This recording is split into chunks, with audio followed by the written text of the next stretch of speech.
bem-vinda a mais um devocional na nossa nova temporada do livro de Salmos. Hoje a gente vai trabalhar os números de 10 a 20 desse livro tão poderoso que nos inspira, bem como a palavra de Deus nos inspira todos os dias.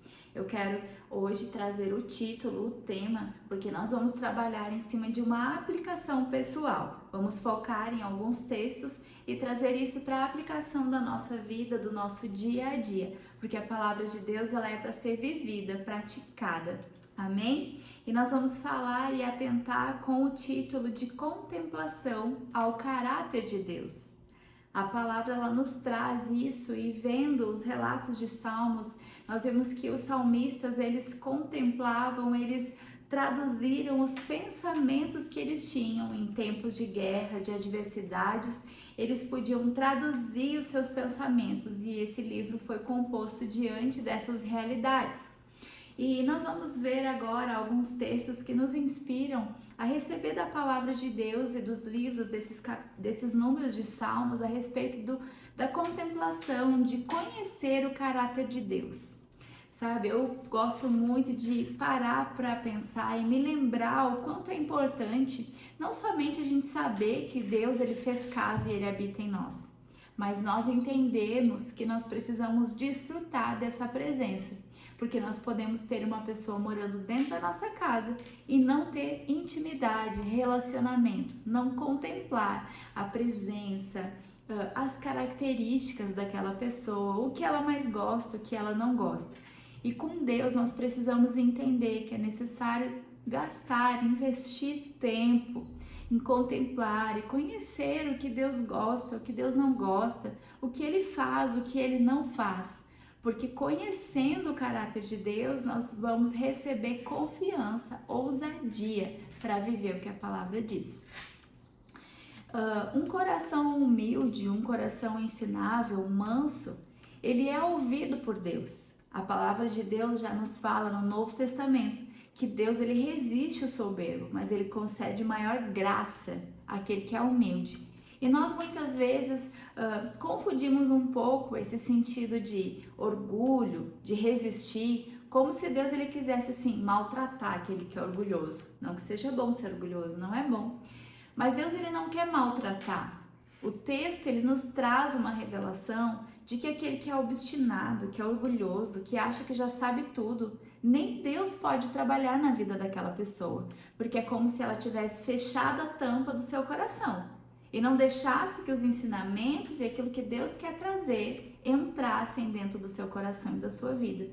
Então, quando Deus nos fala isso, Ele está querendo dizer que nós tenhamos uma atitude de mansidão, de acolher a palavra com o coração aberto, ensinável, sabendo que nós podemos aprender do Senhor para sempre, porque Ele é uma fonte de sabedoria, uma fonte de conhecimento. E esse que se achega ao Senhor, que se achega às orientações dele e também daqueles que transmitem a orientação do Senhor. É importante a gente trazer isso porque hoje nós ouvimos de mestres, de ministros, a palavra de Deus. E é importante nós termos um coração manso, humilde, de acolher a verdade da palavra. Mesmo que aquilo que a gente esteja vendo eu estou vendo um quadro de doença, um quadro de depressão. Mas eu decido acolher que Jesus eu sou curado. Eu acolho que em Jesus eu sou livre de toda depressão. Amém? Então isso é acolher com mansidão e humildade a palavra de Deus. E aqui no número 10 de Salmo, no verso 17, vai falar um pouco a respeito disso. Senhor, tu ouviste os desejos dos mansos, confortarás seu coração e teus ouvidos estarão abertos para eles.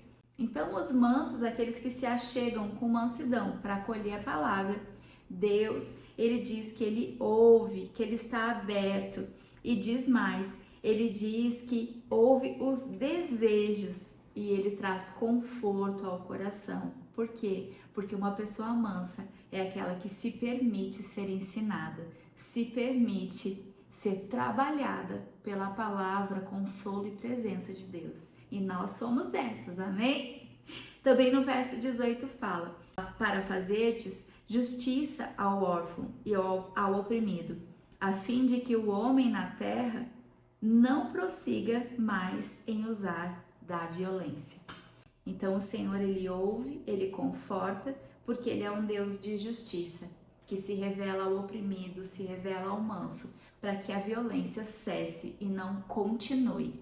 Amém? Nós somos representantes de paz, da vontade de Deus sobre essa terra. E quando nós, em mansidão, acolhemos a vontade de Deus, violência, maldades podem ser cessadas através da nossa fé na vontade de Deus. Amém? Aleluia! Número 17 e verso 1, eu quero ler com você também. Senhor, ouve minha justa queixa, atende o meu clamor, dá ouvidos às minhas orações, que não é feita com lábios enganosos. Aquele que se achega diante do Senhor em verdade, expondo seu coração e confiando que Ele ouve e que Ele responde, Deus realmente vai responder essa pessoa. Mas nós precisamos ser verdadeiros. Como eu já falei em um outro devocional, não temos áreas escondidas, áreas escuras para Deus. Nós precisamos ser transparentes, porque Deus nos conhece por inteiro. Aleluia! Glória a Deus! Então, contemplar o caráter de Deus é sermos transformados por quem Deus é. E isso constrói em nós um fundamento, uma base. Nós não podemos crer que Deus pode curar se nós não sabemos se Ele quer curar. Nós não podemos, por exemplo, falar para o nosso filho: eu vou te dar um carrinho da Hot Wheels de aniversário, se nós não sabemos se ele quer ou não quer aquilo, porque a gente fica assim: eu posso errar, se eu der isso e ele quer outra coisa. Então eu vou perguntar qual é a vontade dele, o que ele quer ganhar. Com Deus é assim. Quando nós vamos orar por uma enfermidade, nós precisamos saber, Deus quer ou não quer curar? Porque eu dependo dele querer curar, não é sobre a minha força, é sobre o poder dele. Então, quando nós conhecemos o caráter de Deus, contemplando quem Ele é, o que a palavra nos ensina sobre Ele, nós sabemos, Deus, Ele não quer doença, porque Jesus curou todas as doenças. Jesus não colocou doenças, Jesus curou. Então, eu sei que é da vontade de Deus curar, então eu posso orar com ousadia. Eu tenho base, tenho fundamento na palavra, conhecendo quem Deus é. E o salmista já falou sobre a importância de um bom fundamento. Aqui no número 11, no verso 13, ele vai falar: na verdade, quando os fundamentos são destruídos, o que pode fazer o justo? O que nós justos podemos fazer quando não temos fundamento na palavra, quando não conhecemos quem Deus é? Não podemos fazer com confiança, não podemos andar em fé, porque o justo vive pela fé, e a fé é certeza. A fé é saber o que Deus quer, é saber o que Ele pode, o que Ele vai fazer. Mas se o justo não sabe o que Deus quer, ele não pode andar em fé. Logo, ele não tem vida, não tem prática, porque um justo vive pela fé. Então é muito importante nós construirmos um fundamento, conhecendo, contemplando o caráter, quem Deus é. Eu quero trazer para você uma referência que é sobre a Torre de Pisa. É uma torre que ela é lindíssima, porém ela foi construída com uma fundação torta. E eles foram, os construtores, tentando arrumar de andar em andar, tentando trazer ela para uma normalidade. Mas ela ficou construída torta, porque quando a base é torta, é distorcida, todo o edifício vai ficar torto. Não tem mais como arrumar. Então nós precisamos contemplar o caráter de Deus para que a nossa base seja certa. E aí, então nós vamos construir uma edificação conforme Deus deseja, conforme Ele é. Amém? Eu te encorajo. Vá lá no Google e pesquisa, você vai ver como ela ficou torta. É linda, mas ela é torta por causa do fundamento. E você vai lembrar, Deus deseja construir um fundamento sólido na minha vida. E como eu faço isso? Contemplando, conhecendo o caráter de Deus. A fidelidade de Deus é uma das suas características mais fortes, ou um dos atributos do caráter de Deus. Deus, ele é fiel, fidedigno. É aquela pessoa que fala, que cumpre aquilo que fala. É aquela pessoa que é confiável. É confiável em coisas pequenas e é confiável em coisas grandes. O próprio Evangelho nos traz que aquele que não é fiel no pouco não será no muito. Eu gosto do exemplo, né, quando nós dizemos, quando o meu salário aumentar, eu vou ser fiel nos dízimos. Mas se nós não somos fiéis com o salário de R$1.000, quando os 10.000 chegar e a gente tiver um ótimo salário, será que nós seremos fiéis? Não, a palavra nos adverte, se nós somos fiéis no pouco, seremos no muito, mas se não somos no pouco, não seremos no muito, porque não é uma questão de quantidade ou de oportunidades, fidelidade é uma questão de caráter, e Deus, Ele é fiel, a sua fidelidade está sobre nós, é a nossa garantia todos os dias, mas sabe, Deus, Ele nos fez a sua imagem e semelhança, e quando nós contemplamos o quanto Ele é bom, o quanto Ele é fiel, Ele não falha nas nossas vidas. Nós somos afetados por essa fidelidade. E o desejo de Deus é que nós possamos ser como Ele é, fiéis às pessoas e fiéis a Ele. Amém? E eu quero ler com você o texto aqui no número 12 e no verso 1, onde o salmista, naquela época, né? E eu fico pensando, as épocas passaram, os anos se passaram, as décadas se passaram, mas isso continua sendo uma realidade. Tinha um líder que me falava muito essa frase e ela é uma verdade. Caráter e fidelidade são algo que estão em falta no mercado hoje em dia. Você não encontra em todo lugar pessoas fiéis à sua palavra, pessoas que cumprem o que diz. A palavra do crente é sim, sim e não, não. Devemos honrar aquilo que nos comprometemos. Isso é forte, porque faz parte do caráter de Deus. Tem um líder também do nosso ministério que sempre falava, nos carros tem a frase, Deus é fiel. E ele falava, eu quero desafiar você a colocar lá, eu sou fiel. Porque Deus é fiel, mas Ele nos deu capacidade de sermos como Ele é. E aqui diz, Senhor, salva-nos, porque faltam os homens benignos, porque são poucos os fiéis entre os filhos dos homens. Poucos são fiéis, e ainda hoje a gente vê esse quadro, mas eu declaro sobre nós uma geração de mulheres fiéis, verdadeiras, representando o caráter do nosso Deus. Amém? O Senhor, Ele deseja iluminar os nossos olhos, como as leoas. Nós tivemos também um devocional falando sobre isso, na inspiração do livro da Lisa Bever. Eu te convido, se você ainda não fez, volte os devocionais da série desse livro e receba. E ela falou sobre a visão da leoa, que consegue ver no escuro. É como se ela tivesse uma luz própria, que conecta a um ponto de luz e ilumina aquilo. E ela consegue ver no escuro.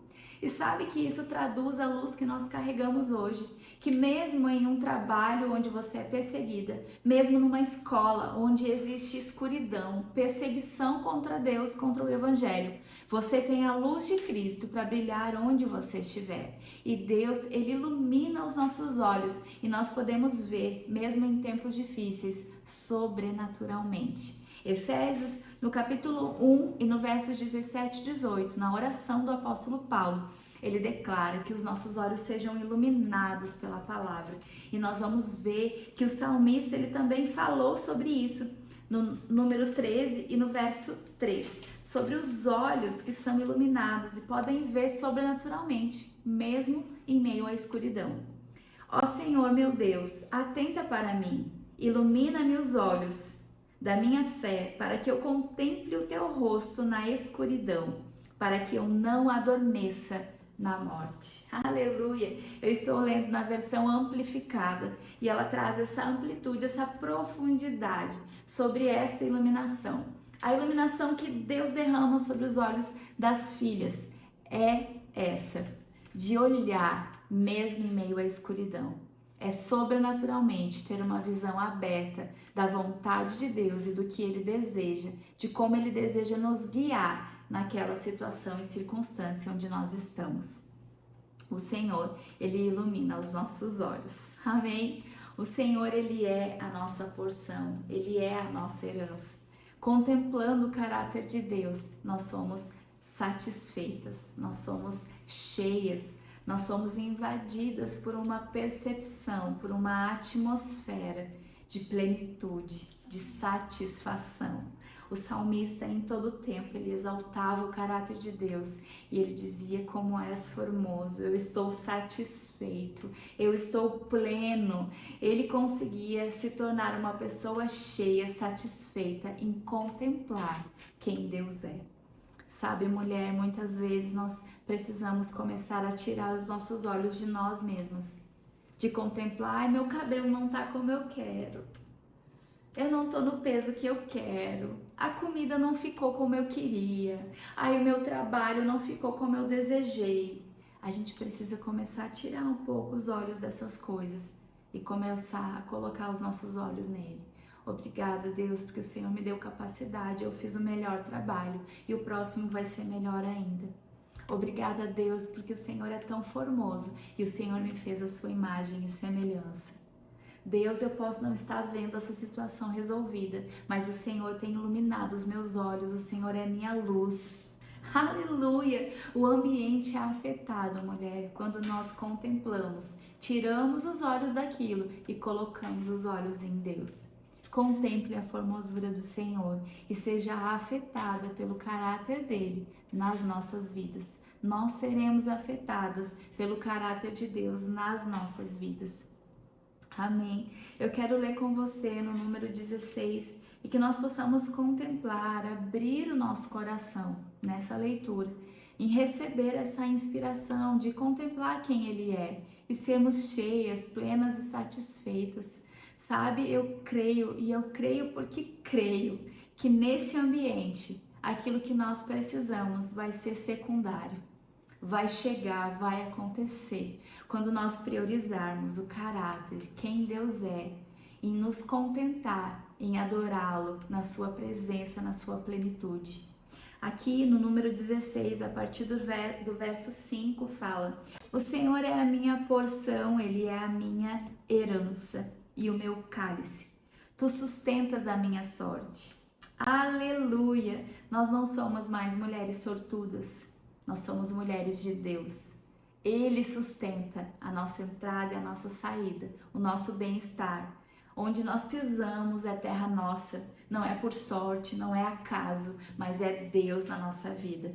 O verso 8 fala assim: tenho posto no Senhor continuamente diante de mim, visto que Ele está à minha direita, nunca vacilarei. Mulher, quando os nossos olhos estiverem sempre no Senhor, nós não vamos errar, nós não vamos vacilar.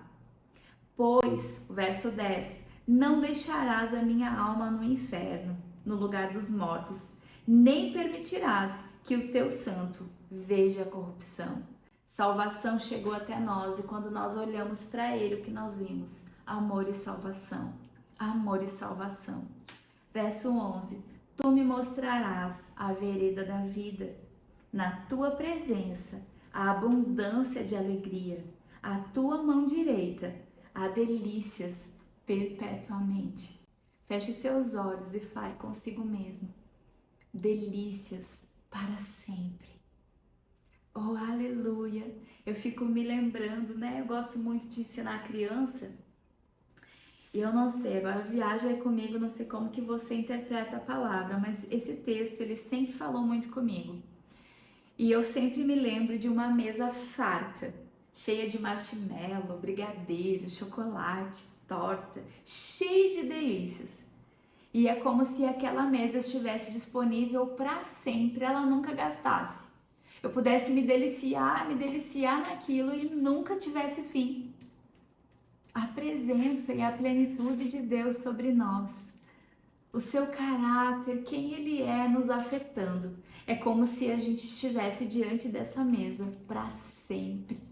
Aleluia! E de fato, em toda a eternidade, nós temos a presença do Senhor nos guiando em veredas de justiça e verdade, clareando, iluminando os nossos passos e nos fazendo olhar sobrenaturalmente. E eu quero agora completar aí para o final desse tempo do nosso devocional, nos números de 10 a 20 de Salmos, trazendo essa aplicação de contemplar o caráter de Deus e aprender de quem Ele é e deixar que isso afete a nossa vida e o nosso caráter. Eu quero te dizer que o salmista, enquanto ele contemplava quem Deus era, existia áreas da vida dele que ele percebia, isso não pode mais ser dessa forma. E sabe, mulher, nós em geral falamos bastante, mas eu não vou dizer que nós falamos demais, porque nós podemos falar a medida certa. E sabe, uma boca que fala, que salmodia o Senhor, que engrandece o caráter dele, não deixa espaço para murmuração, para queixume, para falar incredulidade. Quando nós enchermos a nossa boca com os feitos do Senhor, com aquilo que Ele é, nós não teremos tempo para se queixar, para murmurar. E aqui o salmista falou no número 17, no verso 3. Provaste meu coração e visitaste-me de noite. Examinaste-me e nada achaste. Sabe, que nós possamos ser essas. Senhor, o Senhor sonda o meu coração e nada achou em mim. Decidi não transgredir com a minha boca. Oh, meu Deus, eu lembro de Tiago, que fala que a vida e a morte estão no poder da língua. Se a nossa língua não transgredir, quando o Senhor nos examinar, Ele não vai encontrar nenhum caminho mau em nossas vidas. A importância, mulher, daquilo que nós falamos. Olhe para Deus, receba do seu caráter, porque Deus não é um Deus de murmuração, Ele não é um Deus de incredulidade, Ele é um Deus de boas palavras, e nós seremos assim como Ele é. Que ao contemplar o caráter de Deus, nós possamos estar mais confiantes, que nós somos e podemos fazer aquilo que Ele é e aquilo que Ele faz, porque Ele que quis nos fazer a sua própria imagem e semelhança. E nós seremos assim, afetadas pelo caráter de Deus. E eu quero encerrar com o número 19 e verso 7. A palavra de Deus, ela é perfeita para nós e ela nos traz a visão do caráter de quem Ele é, nos trazendo confiança, refrigério e ousadia. Aqui no verso 7 fala assim: a lei do Senhor é perfeita e refrigera a alma. O testemunho do Senhor é fiel e dá sabedoria aos simples ou aos simples de coração. Amém? Que nós possamos diante do Senhor reconhecer a sua grandeza, poder, sabedoria e fidelidade, mas manter um coração humilde e ensinável, simples, que aprende sempre com Ele, que sempre pode ser transformado e afetado quando tem um encontro, contemplando quem Ele é, o caráter dele, através da sua palavra. Amém? Eu declaro que nós seremos mulheres afetadas pelo caráter de Deus. Vamos reproduzir aquilo que Deus é sobre essa terra, guardando nossos lábios, guardando a nossa boca de qualquer murmuração e levantando sempre o caráter e quem Deus é na nossa vida e em todas as pessoas que nos cercam, em nome de Jesus. Amém, mulher? Eu quero te falar e te encorajar. Multiplique essa palavra, envie para outras pessoas. Volte aos devocionais que você ainda não viu e receba da palavra de Deus. Meu desejo é inspirar o seu coração com aquilo que eu tenho aprendido e desejado viver, porque Deus é bom, Ele é o nosso alto refúgio, Ele é a nossa fortaleza e no seu caráter nós estamos seguras. Um beijo e viva na prática dessa palavra.